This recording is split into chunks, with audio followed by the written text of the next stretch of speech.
welcome. Death, the Deluxe Edition, is a compilation from 2012. It includes the 2 death-related miniseries, The Time of Your Life and The High Cost of Living, as well as some death-related stories. All stories written by Neil Gaiman and illustrated by various artists. This collection opens with Death's first appearance in Sandman number 8. As an introduction to an essential character, it is practically flawless. This is followed by Sandman number 20, a side story with a brief but relevant appearance by Death. These issues highlight the strength and the appeal of the character.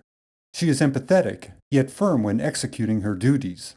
She takes her eternal, assigned task seriously, but not to the point where she is grim and overcome with responsibility. Both of these early appearances explore the fact that Death is Dream's foil in many ways. Dream is dour, feels somewhat enslaved by his duties, and he treats his entire existence like a burden. Death has a positive outlook, and doesn't allow the grave nature of her work to wear her down. She also seems more mature than Dream, but at the same time, not so mature that she constantly reacts like a tired parent at the end of a busy workday. Death's perspective is healthy, while Dream's is somewhat toxic. It's an approach to the death concept that lacks any nihilism. When one dies, they meet a friendly, beautiful woman who takes them by the hand and helps them transition into the afterlife. There's no judgment in those final moments of awareness. There's only compassion and understanding. The first miniseries underscores and elaborates on this approach.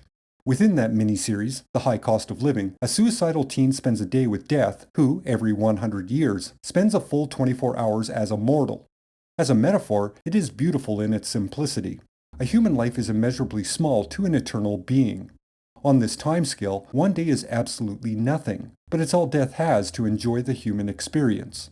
This gives her an appreciation for the regret and the lack of satisfaction we're all likely to experience when she arrives, regardless of how fully one has lived their life. This is a grim topic, but Gaiman handles it with a level of empathy that is quite nuanced. The second miniseries, The Time of Your Life, continues a tradition Gaiman established within Sandman. 2 minor background characters from the first miniseries are brought to the forefront and examined. Quite simply, it's a character piece, and Death herself is barely present in the story. In my opinion, the 2 solo miniseries are somewhat unnecessary.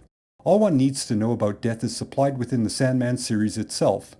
Cynically speaking, they appear to simply capitalize on a character that was surprisingly popular. However, it's possible they exist to address a few character questions Gaiman was likely asked on a regular basis. Why is Death so positive? And has anyone successfully bargained with Death? None of this is to suggest either miniseries is terrible, or for that matter, that Gaiman hacked out a few scripts to get the capital necessary to, like, buy a new car or something. If you enjoy Gaiman's work, you will unequivocally enjoy these miniseries. His usual amount of craft and care is present in both. The rest of this volume contains another story from the Sandman series, a 9/11 tribute piece, a safe-sex mini-comic that appeared in Vertigo titles, and an extensive gallery of artists illustrating Death. Basically, it's thorough filler material. Again, none of it is terrible, but it's not exactly essential either. As a package, for those specifically interested in the Death character, this is a good series of side stories.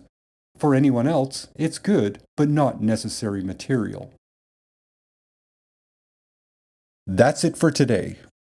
Like, share, subscribe, and comment, and I will talk at you later. Until next time.